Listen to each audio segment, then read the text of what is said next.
You're one decision away from how you want to live your life. You're one decision away from being happy. You're one decision away from being successful. You're one decision from losing it all. And everything you do is one decision at a time. I think that a lot of times we overthink. We're trying to think 9 and 10 steps ahead. And a lot of it is the vanity about how we think we're going to look. Welcome to the Bucket List Life Podcast with Trav Bell, the world's #1 bucket list expert. Bucket List Life's mission is to help you get off the treadmill, stop Groundhog Days, hack your habits, and live a regret-free life. Because we know life's way too short not to live your bucket list life. So please welcome your host, Trav Bell, the Bucket List Guy. Hey Bucket Listers, welcome to another episode of the Bucket List Life podcast. I'm so stoked that you've joined us once again, whether it be on YouTube, whether it be on Spotify, whether it be on Apple Podcasts, whatever. Stoked that you're tuning in. The feedback has been unbelievable, and I'm so stoked. I've got my old mate. Are you still in Houston, Steve? I'm still in Houston, Texas. Yes, sir. Excellent. We've got Steve Rozenberg, ladies and gentlemen. Strap yourselves in. There's going to be some awesome stories, some really heartwarming stories too. But Steve, mate, when I met you, I met you 10 years ago? No. It was every bit of 10 years probably, yeah. Yeah. And we've stayed connected ever since. And you're a busy man. And we tried to connect when you flew over here a couple of years ago, I think, when your book came out, and to meet in Melbourne. You're a commercial airline pilot with United still? Yes, I fly a 777 for United Airlines. Okay, that's a big plane. It holds about 350 passengers. I would say it goes more towards the big than the small, yeah. Yeah. How long have you been a pilot for? Yeah, so I started flying with Continental Airlines back in 1998. I was the second youngest person hired by them, 25 years old. Before that, I worked for another company called TWA Airlines, which was a kind of an old legacy airline. Started with them in 1995, so, pushing 30 years. And I've been Continental, and then we merged with United Airlines, and I've been with them ever since. And it's been an amazing ride, we'll say. It's one of those things that you never know where life's going to take you, and, no pun intended, but it has been something that I could have never dreamed, the places I've been, the things I've done, and people I've gotten to meet as a result, and it keeps on giving. Did you always want to be a pilot? Was that your childhood goal? Yeah. As a little kid, I'd look up in the sky and I'd see these things, and I remember thinking, like, how do they do that? Like, no idea. And I lived in Los Angeles, so I remember, you see these planes right about that they're going to go over the ocean. And I think, I wonder where they go. Like, where do they go beyond the coastline of, Venice Beach? And I'm like, that is so interesting. Didn't know anyone to be a pilot. I came from a blue collar family, 5 siblings. And my parents taught me, they said, hey, if you want something, you've got to go get it. No one's going to give you anything in life. You have to work hard, and you've got to go focus and get what you want. And so I did. I learned, I studied. I learned to be a pilot. I went to, the local community college and the flight school, and I went after it. And, I was second youngest person hired at Continental, and it was just that focus and drive that just keeps kind of carrying me through. And what was the, fast forward, the pivotal time during 9/11? Yeah, 9/11, obviously was a tragedy. It impacted millions of people. And unfortunately, I was not spared some of that wrath. As a pilot, you're insulated, we'll say, and you're in this safe, secure environment as a pilot. You're in a union, you're protected. And I remember everybody saying, like, Steve, you are set. Nothing can go wrong, right? You're a pilot, like, you are good for life.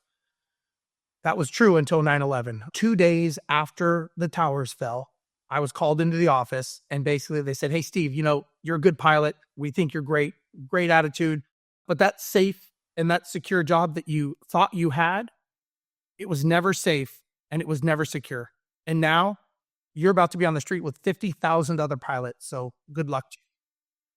So, I didn't do anything, but now I was collateral damage as a result. And what really kind of hurt, right? It's a very, very big on the ego, right? And very humbling, dealing with 9/11 literally days after the world is in shock.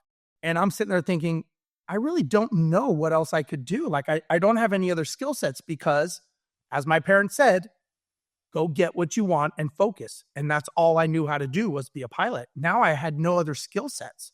So not only was it humbling, but I didn't even know how I was going to survive to pay bills because I'm thinking to myself, what am I going to do? It was rough. I realized that at that moment, and I didn't know it at the time, but it's kind of like we have two people inside of us. We'll say the safe, secure version of ourselves. That's the one that really goes back to the safety and comfort of what we know. In the pilot world, those were people that were going to fly the smaller, 19 passenger planes, or going to Korea or going to South America for pennies on the dollar. And that's where a lot of us go to when we're scared. We revert back to our scared shell of who we are. And then there's the other version. And the other version is kind of like the successful version that's going to go swim in the deep end of the pool with no lights on and just tread water until you figure it out. I remember thinking, you have those moments in life. And I remember thinking, you know what? If I give in to this now, I will always be held hostage to this job. And with the swipe of a pen, with the change of a CEO, with another, God forbid, another, terrorist attack, I could be devastated. And I made that decision. You know what? I'm not going to be scared. I'm going to go into the middle of that pool. I'm going to swim out there until I figure it out. And I did. And I took it upon myself. I took ownership, really, because I told myself, this is my fault. Like, I got lazy. I listened to what people told me. And I listened to, in the US, they'll say, we listen to our own, we read our own press clippings, right? We read our own news stories. We think we're better than everyone else because everyone says it. But then when I lost my job, all those people were gone. And now I'm like, wait a second, where are all these people that said my job was secure? And their answer was, yeah, I was wrong. Sorry. That was it. And it was very, very humbling. And I thought, I did this to myself. That was the worst part of it. I got lazy. Let's speak to that for a second. Let's dig into that because that's really interesting. We've got a lot of people, I guess, in my community, as you know, that face those pivotal challenges. They go from safe and secure job, safe and secure, maybe even business. And, look, COVID was another pivotal time where it shook everything up, right? And there's a lot of people in our community that are in that transition mode. Maybe they're not happy in what they're doing. They're not getting that sense of fulfillment in what they do. And they're like looking around going, you know what? Oh, I want to do something else, but it's fight or flight. It's so much, there's so much fear in letting go of that security. From a coaching point of view, and I know you coach a whole bunch of people around this, trusting yourself, going out there, getting that side hustle, whatever it is, what are the kind of 1, 2, 3 steps that you made that you can also recommend to people who are in that, seesaw kind of transition mode? That's a great question. And, listen, let me first say, as part of my story has evolved, bad things happen to good people, right? And we cannot control what is going to happen to us. I can't control what's coming tomorrow, right? You can't, nobody can. We can only control the zero moment of when it actually happens and how we handle that situation when it actually is in our face and it's time to deal with it. And, someone told me something after a tragedy and they said, you're one decision away. They said, you're one decision away from how you want to live your life. And I always remember that. And I thought, you're one decision away from being happy. You're one decision away from being successful. You're one decision from, losing it all. And everything you do is one decision at a time. And so I think that a lot of times we overthink. We're trying to think 9 and 10 steps ahead. And a lot of it is the vanity about how we think we're going to look. And I think social media and this instantaneous world of us thinking we're more popular and more successful of how we want to portray ourselves. When 9/11 hit, there was no social media. There was no YouTube. I had to go to that building with books in it called the library. I had to rent books and I had to learn. I read a book a week on what do people do that are wealthy. And I can't really say that I had this, prolific moment in my life that, I stood upon the, the doorway and screamed, this is what I'm going to do. I was one decision away. And you know what? Every day that we wake up, we have a decision to make. And that decision is I am going to be better or I am going to be worse than I was yesterday. That's it. I don't care if you're young, old, rich, poor, fat, skinny. It doesn't matter. When you open your eyes, you are equal to everyone. And at that moment, you make that decision, that one decision to say, how am I going to live my day? And that's it. And I think that sometimes we so overcomplicate things. And listen, I do it too. I'm not saying I don't do this, but I always remember that you're one decision away. And what is that one decision? I cannot, it's the whole story of I don't want to leave until all the lights are green. Well, that's not going to happen. So I'll never leave the house. But I'm one decision away from putting on my tennis shoes to walk out the door to go to the gym to lose weight so I don't have high cholesterol, so that I can be a better version or a better parent or a better husband or a better wife. We're just one decision away. But I think that we get so much junk in our head because we look at these fake things on social media and assume like, oh, that person's living life. I need to jump to that. But it's all just one decision at a time. I don't know if that answered the question. That's actually perfect because it's not just one decision, right? It's one action as well. And I love what you said, and I'm going to be the, the red herring here and say, well, so you're a pilot. You're used to making quick decisions because you've got to. You've got the lives of 350 people, 400 people on an Airbus. You 777 or whatever it is. So let's not get confused in the technical, but a lot of responsibility. So you've got to be, in that quick decision mode. That's easy for you. You're good at talking. You're good at observation, making quick decisions. You're good at taking responsibility. For those that aren't, I love what you said about not overthinking, not thinking the 9-10 step away. It's that one decision. It's that one action, taking responsibility. It's also, I like what you said about forget what you look like. Do we have to trust ourselves more? Let me just say there's the nature versus nurture conversation of, are good leaders born or are they bred? I don't think that anybody is born a good leader. I wasn't born a good pilot. It was a skill set I had to learn. I think people, if you look at kids, right, little children, I teach this when I coach people. Children are the best salespeople out there. Why? Because the word no means nothing to them, right? When I work with salespeople and I ask them how many no's do they get in a conversation, they stop at like 1 or 2 because their feelings are hurt. Do you think a kid that wants a candy is going to stop at 1 or 2? That's so what is the difference? They haven't been trained or conditioned for their ego to say, hey, that's not going to happen. You keep telling a kid who's hungry that they're not going to eat. Do you think they just go away? No, they keep going. A child is the best salesperson out there. If we all had that childlike ability to sell, how much more successful would we be in that arena? So what I mean is we condition ourselves to either be good leaders or bad leaders based on our education, based on our training, based on our environment. I talk a lot about business owners and a lot of business owners, if they had an employee, right, that was messing up their accounting, and at some point they put them in financial peril, meaning their company was going to go bankrupt because of mistakes that they made. I asked them how many people would jump in, push that employee out of the way, and take control of the situation because it's their business. It's their livelihood.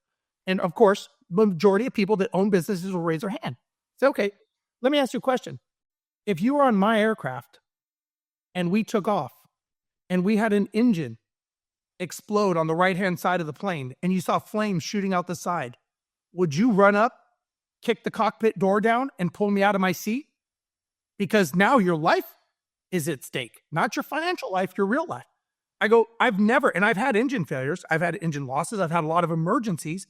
I've never had one person come up to the cockpit and say, hey, Steve, I think you're having a bad day. I think I'll take it from here. So I ask people, why is it that you trust me as a leader? You don't know me. You've never met me. You don't even know what I look like because I'm on the other side of the door. But yet you have an employee that you interviewed, you hired, supposedly trained, and when they mess up, you push them out of the way. So could you become a better person to train, educate, duplicate this person? So my point of the conversation is I didn't come out of the womb knowing how to fly a Boeing 777. That is a skill set. Being a leader is a skill set. And so I think a lot of people need to understand that what's going on in their heads when it comes to, and I hate to say the poor me mentality, but at the end of the day, I tell people all the time, I can be nice or I can be honest. I can't be both.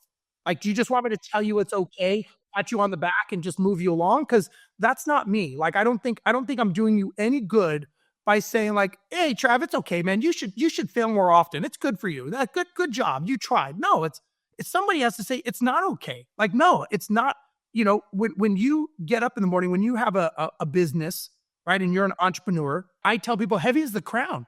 You chose this. Now you have people depending on you, whether they're customers, whether they're vendors, whether they're tradies, whether they're employees, their families are depending because you said you were going to do something. You don't have that choice anymore. You took this lane. You got to ride the course. And it's not a poor me. It's a, hey, what can I do to be better? I think many people, and I'm going down a rabbit hole and I'll stop in a second, but I think many people focus on problems, not solutions. There you go. So when I coach people, they always tell me about problems. And I'm like, you know what? You are an entrepreneur.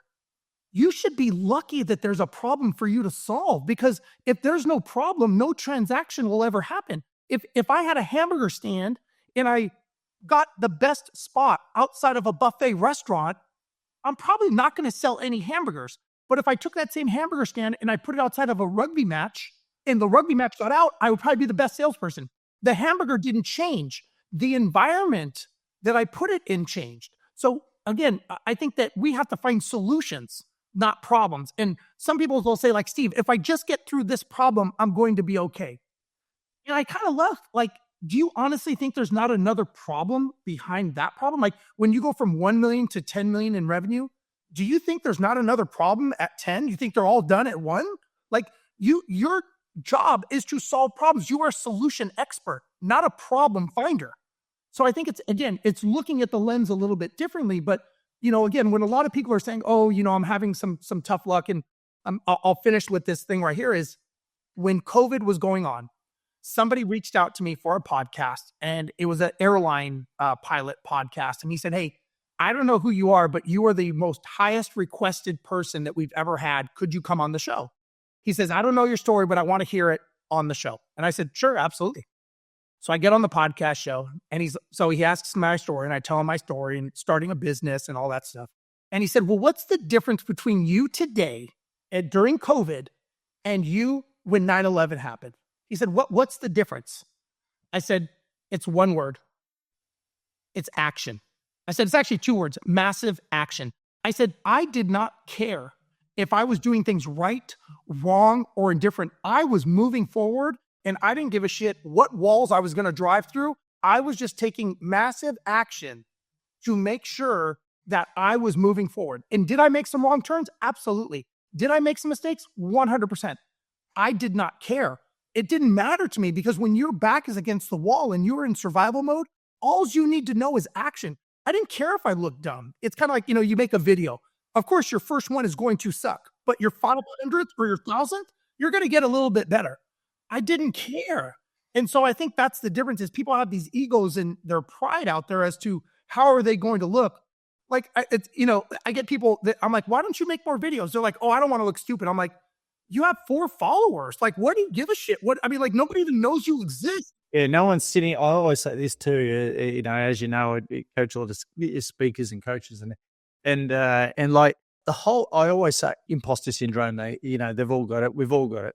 No, the world is not your parents, your friends, your mates, your family. They're not all sitting there by the keyboard waiting to freaking hate on you. So they don't care. They're too busy in their own fucking world. And they put it out there and they go, oh, look, no one responded. Well, there you go. So why not do more? 100%. So I know that was a long answer, but no. I went down a rabbit hole. I apologize. I think what you said there is key. It's about, I've said it on this podcast before, and in this stuff that I do, a lot of people live reactively rather than proactively, right?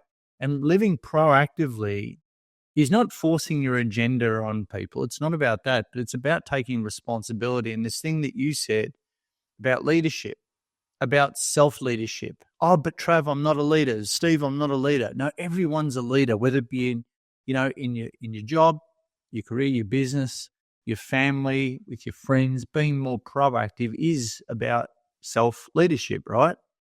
Yeah, I think that people talk about habits. You got to have good habits. There's books on atomic habits and other habits.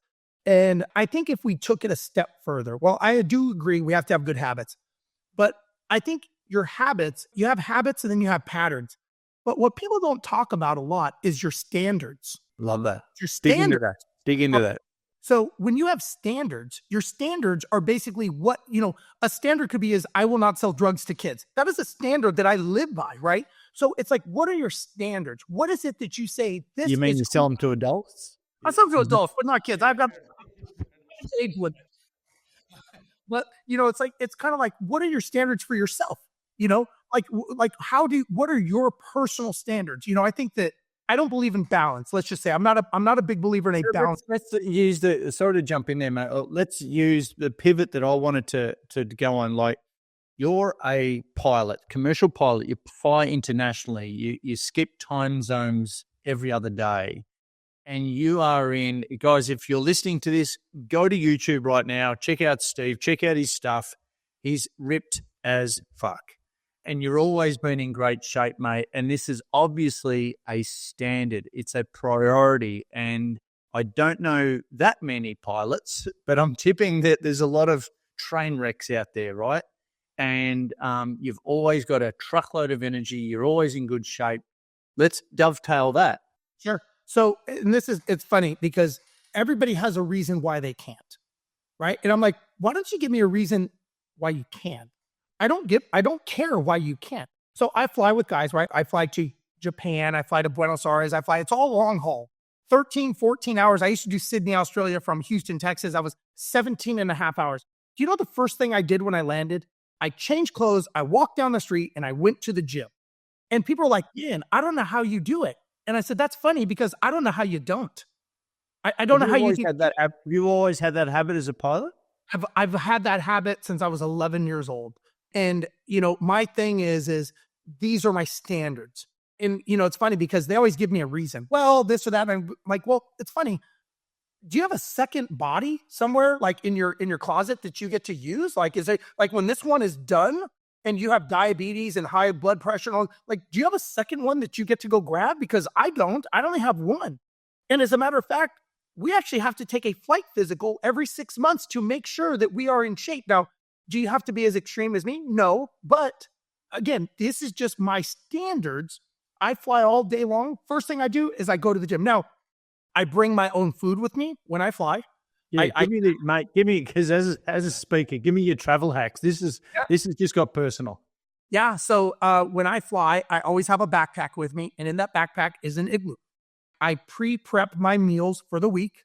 I cook them, I weigh them, I put them in Ziploc bags, and then I freeze them. So they're in the freezer. And so when I fly, I put these frozen Ziploc bags of chicken breasts or hard-boiled eggs or whatever, packets of tuna, protein bars, and I take them with me on the trips. And they're frozen, put them in the fridge in the hotel, and I eat them as I go, right? And to me, when I used to go to Sydney, I had a 3-day layover in Sydney. I would go to the grocery store. I would buy a head of lettuce. I'd buy some cans of tuna. I would buy my things. It took me about an extra 30 minutes. Oh my gosh. It took me 30 minutes to go and do this. And I actually was able to stay on track. Now, I will say I do enjoy going out and having whiskey and smoking cigars and eating what I want to eat, but I don't do it every single meal. So I just think it's important that, listen, a lot of things that when we equate, there's a psychological thing to eating, and I've learned, is that we equate eating to happy thoughts, right? Whenever you think of something good, that's why when people are having a bad day, they snack on stuff because that's the happy moment. Because when you're having dinner with a bunch of friends, you're in a good psychological state. You're in that state.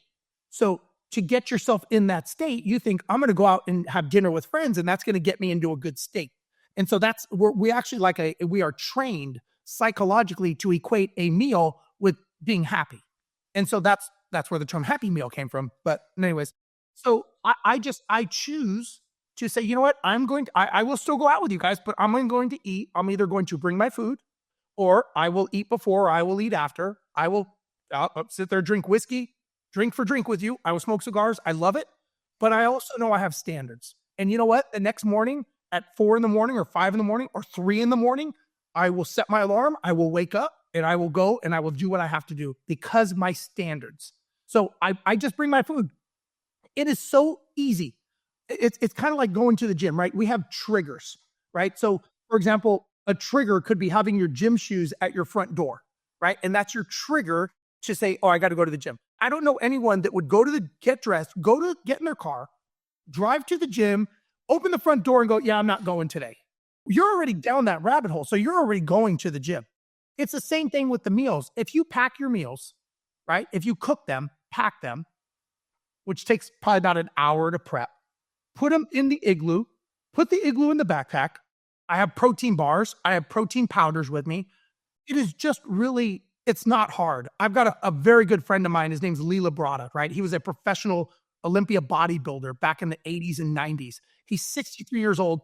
I go work out with him. He has an igloo that he carries around with him still to this day. And he looks phenomenal. And he's like, these are my standards. That's it. Like, makes sense. It's like we want, a lot of people I talk to, like pilots, they want me to tell them it's okay. And I don't. I kind of let them sit there in it. I'm like, listen, just say being healthy is not important to me. Just say I'm okay dying from high blood pressure. Just say it. I'm okay with you. It doesn't change my life. Whether you do it or not, it's not going to affect my day. Just say it. Like, call it what it is. Of course, they don't want to, but it brings to light how serious it is and that you can't just brush it off. How do you deal with jet lag? Well, I very simply have this phone. Your phone, yep. And whatever time it is when I land and I turn that phone on, that's what time it is. That's it. I turn on my phone and that's what time it is. If it means I've got to be up for 26, 27 hours, I'm up for 26, 27 hours. You don't try and sleep during you don't sleep during the day. You just go into, for instance, we'd leave here in Melbourne.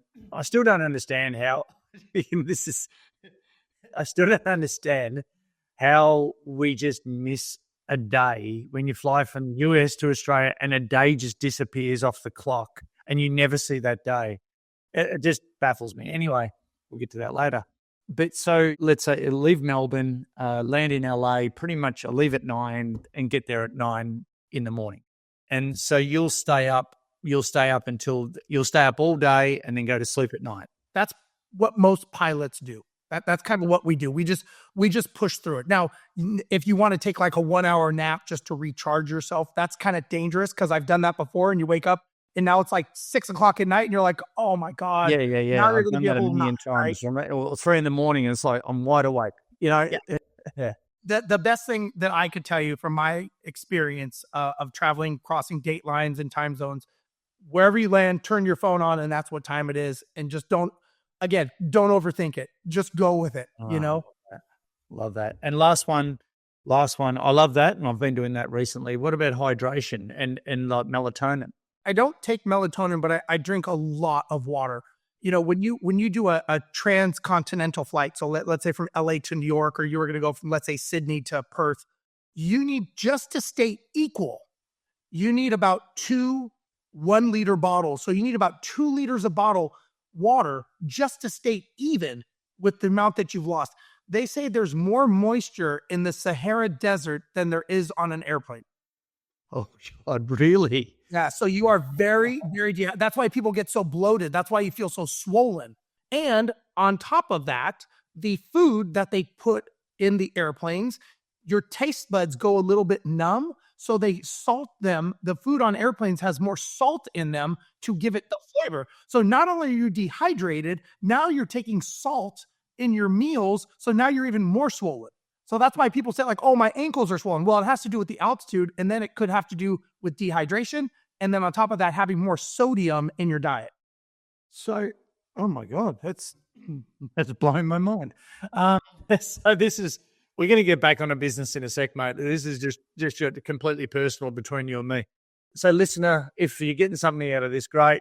But you're getting something. BTE matters. This is the personal, travel hack coaching channel right now. I've, even on long haul flight, I've been taking the aisle seat recently, and I went to America 4 times this year. I've been taking the aisle seat on the flights because I'm going to the toilet so much, because I'm drinking so much water. That's like my hack. You have to drink a lot of water. I mean, it's almost like, especially if you're coming from Australia to the US, probably about a gallon worth. I mean, it's that much. And, you could even ask the flight, if you had a water bottle, if you ask the flight attendants a lot of times, like, hey, could you fill this up? They've got a spigot back there that they could probably fill it up for you. But listen, I can't say enough how much you should have of water, because you don't realize it's several days worth of recovery if you don't. Yeah, I've noticed that. Let's pivot. The responsibility piece, leadership, you pivoted into real estate, right? Correct. Yeah. Yeah. And that's been you're self-taught? Yeah, I started reading books. I read a book a week on real estate, and I actually, it was on wealth. I was trying to figure out why real estate, in the scheme of wealth. It was really about wealth. It was like, what do people do that are wealthy? Because the only thing I knew how to do was fly this metal tube around in the sky, which I wasn't doing now. And so when I was looking at people that make money and wealth, it kept tying back somehow to real estate. And it just kept tying back to real estate. And I thought, well, I don't know anything about real estate. But what I realized was, okay, when I wanted to be a pilot, yes, I read books and I watched videos, but I actually had to get a flight instructor to take me up into the sky so that I could fly and manipulate the controls. So I thought to myself, okay, that made sense and that worked. So now I've read books on real estate. I don't think I'm really ready to go out there. It's kind of like reading a book on golfing. I've still got to go to the driving range to hit the clubs. So I thought, I wonder if there's anyone out there who teaches real estate. So I started looking up. At that time, I think it was Craigslist or eBay or some shit like that. And I started, this is in 2002, right? And so there was a real estate coach. Oh, I called the guy up, and it was all done via fax, if people even know what a fax is now. So it was all done via fax. And he said, Steve, if you do what I say, this will work. And it was like $10,000 at the time. And I'm like, well, I don't have $10,000, so I'm going to put it on credit cards. So yes, I'm going to do everything you say because I need to make this money back. And it was a creative real estate. It was called a double escrow close. So it was kind of like a creative financing where I buy it and I sell it. I'm kind of in between. And 30 days later, I am sitting at a closing table of a title company, and I'm doing the transaction. I found a buyer, I found a seller, I put them together. I did everything the guy said. 30 days, I'm there. And I'm thinking to myself, I have a phone. It's kind of the brick phone. I'm passing it around to everyone, I'm thinking to myself, I am going to jail. Like, there is no way this works. Like, this is like, everyone's talking, and I'm thinking to myself, this really cannot happen. Like, this has got to be illegal or something. And next thing you know, everybody shakes hands. They cut some checks. And they give me a check for $20,000. And I'm like, okay. I walk out and I'm thinking to myself, this is when the police are going to swarm me. When I walk out, like, this is when it's going to go down. I walk out, nothing happens. So I call the guy up. I'm like, dude, I just made $20,000. He goes, well, you technically made 10 because I get 50%. I'm like, yeah, I know. I'm like, but it worked. He goes, Steve, it works every time. I go, you must make people very wealthy.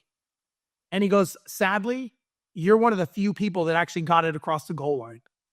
And I said, but you said that if I did what you said, it would work. He goes, yeah, that's the problem. Most people don't do what I say. So they don't find the success. They have all the reasons in the world why it won't work. And so I just, I did that, and I stayed with that. I kept doing it over and over again. Made enough money to buy an apartment complex with my then business partner. We became business partners, still friends of this day. Started buying more houses and more houses. And that led to challenges, we'll say. Real estate is very interesting that, when you think you have it dialed in, it will come like a wrecking ball and basically let you know that what you've done was not correct if you've made mistakes, which it did, which led us to having to create a property management company to manage our properties because they were so crappy, nobody would manage them for us. We started a property management company. We knew nothing about business, and it showed because we had no idea what we're doing. And again, I went back to my thoughts: pilot, flight instructor, real estate, mentor. I wonder if there's a business coach out there. So look up, and sure enough, Action Coach International pops up, and we're like, let's go talk to this guy, Doug Winnie. We go and we talk to Doug, and he says, well, you guys have opportunity. There's definitely scalability, and there's a market. You two are not the smartest guys on earth, and you'll be bankrupt in 6 months because you have no idea how to run a business. So pretty good. Doug's pretty good with that feedback too. pretty good with that. He's a So legend. we hire him on the spot. And now we have a business coach. We have no idea what we're doing, but we have a business coach. Stayed with Doug for 7 years. We had the fastest growing property management company in Texas. At the time, we ended up doing a partnership with, Brad Sugars, and eventually sold it to a venture capital firm that had 10,000 properties, where I ended up doing some work with them. Wow. And I really learned through Doug, and obviously through Brad as well, learned a lot of the fundamentals of being in business, how businesses work, the fundamentals, the stuff that people don't talk about, the mindset. Pete and I learned about how to get up every day and make those decisions, right? Because nobody can do that for you. But we learned how to go right and not left, if that makes sense, going down certain paths. And Doug and Brad were instrumental in giving us that guidance to grow it and scale it. And, I was fortunate enough that I started traveling because, people, wanted to hear how we did it. And I was kind of the marketing and sales department of the company. And so I'm kind of a camera whore. And I was a guy on stages, and I spoke around Australia. And, it's been an interesting ride, man. It's been a lot of fun. I've enjoyed it. I think, mate, that's the first time anyone, I don't think that's the first time the word camera whore has ever been mentioned on this podcast. What's funny is people have said it to me. I'm just echoing what I've been told. Ladies and gentlemen, once again, go through to YouTube right now, and no one wears a mustache like Steve Rozenberg. That's right. So, mate, so you got into the speaking, you're running events, you're coaching people on how to do what you do, but that's also pivoted, right? That's you're just helping people, I guess, on their entrepreneurial journey. Where is that pivoted from real estate or wealth creation to what, sales, a bit more sales now? I go back to, I'm a product of the product, right? I'm a product of the people that I've trained with, coached, books I've read. I think we all are, right? At some level, we are products of products. And, we all gravitate towards what we are comfortable with. And I think that if you were to look at an entrepreneur, whether you are a roofing guy or a real estate investor or a business, whatever it is, I think if you look at the fundamentals of what an entrepreneur is they're just someone who's trying to use whatever their product, service, concept, or idea is, whether it's roofing, real estate, plumbing, to have a better life. That's it. The very fundamental. They're trying to create a better life for themselves and for their families. So when I work with people, I try to figure out, how do I best help this person have a better life? And, the training that I get from Boeing, right, and United Airlines for the last 26 years, they've invested millions of dollars in me to make sure that I can fly a 350 passenger aircraft from A to B, right, safe, secure, and on time. There's value in that most people never get to see. How are we trained? The ideology behind checklist standardization, the methodology as to how we are taught to train to handle emergencies.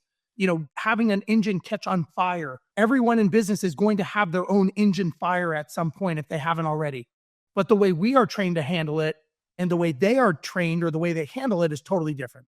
So as much as I think that people need to understand how they're going to handle their own emergencies and have checklist adherence and methodologies and training and leadership, what I've learned is where people really falter is making money, is the monetization. So if you were to look at a business, the way I see it is it's three legs. It's monetization, which is sales and marketing. It's systemization, which is the operations of the business.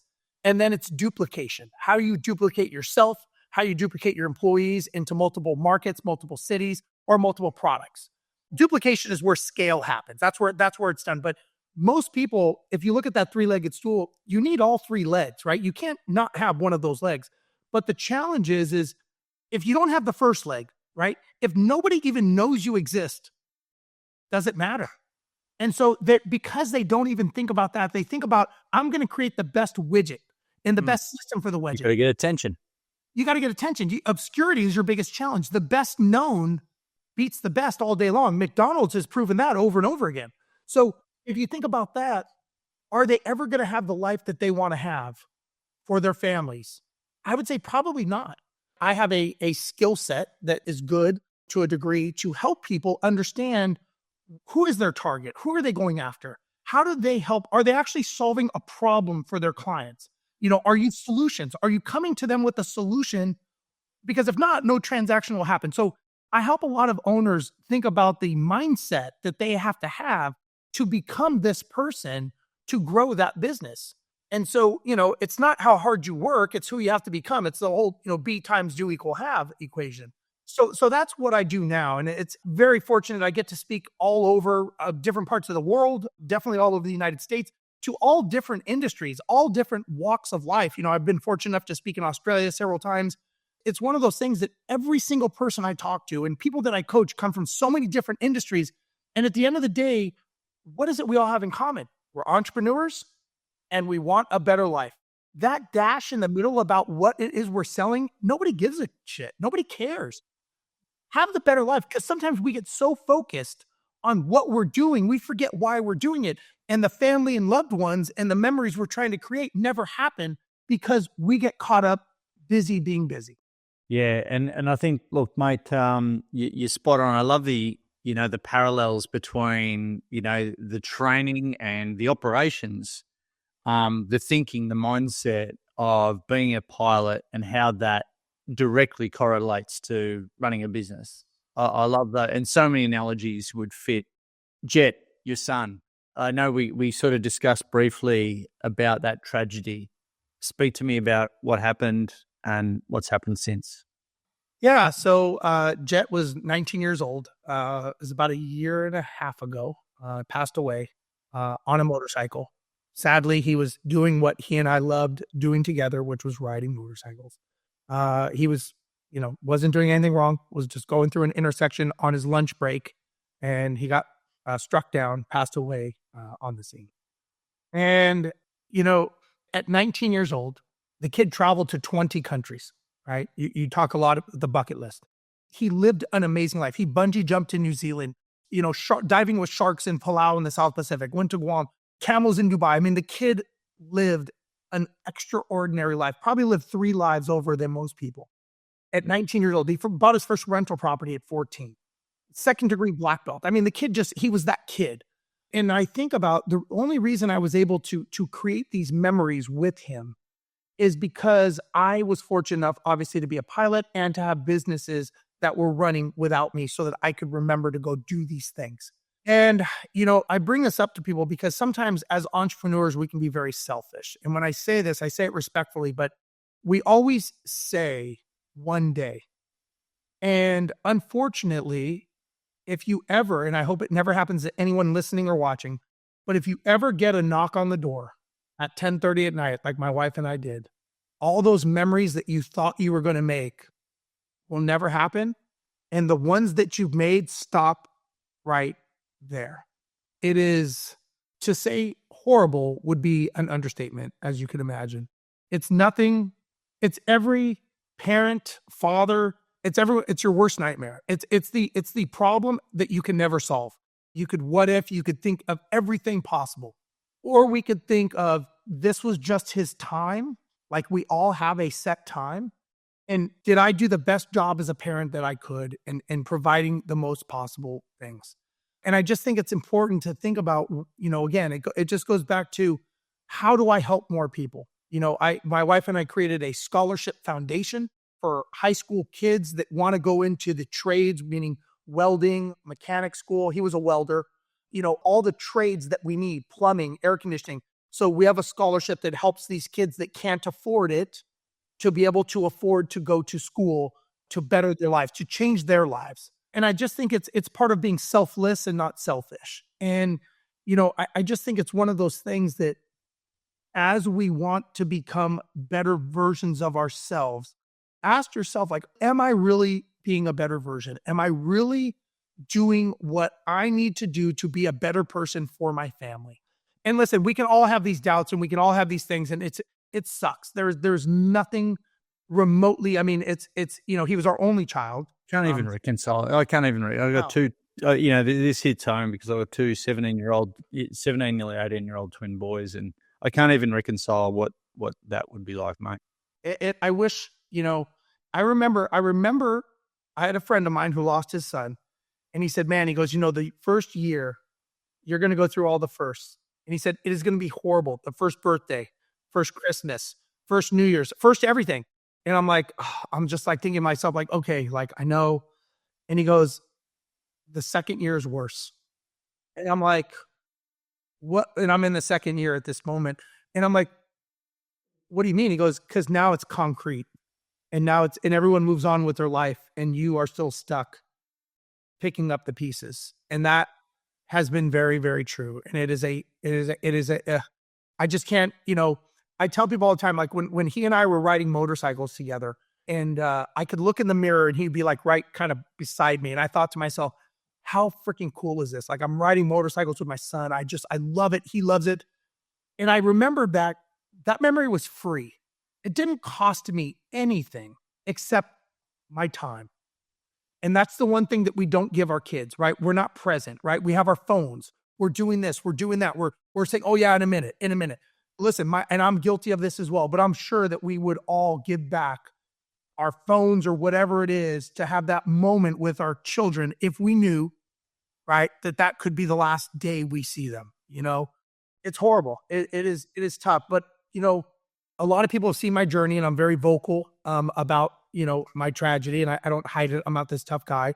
I live it. I've had a lot of people like, when you speak, right, Trav, and I'll be at events and, like there's someone standing off to the side, just waiting to talk to me. And I'm thinking to myself, like, I know why he's standing there. And I'm like, yeah. You can tell. Oh man, I don't want to talk to him because I'm probably going to cry. And I'm like, and they'll come up to me and he'll say like, man, he goes, I'm sorry about your son. I'm like, thank you. And he goes, and I've had this many, many times. They're like, you've made me be a better parent. They're like, you made me understand like that I was taking things for granted. And I'm like, maybe that's part of the process. Maybe that's my purpose is to help other people. I don't know.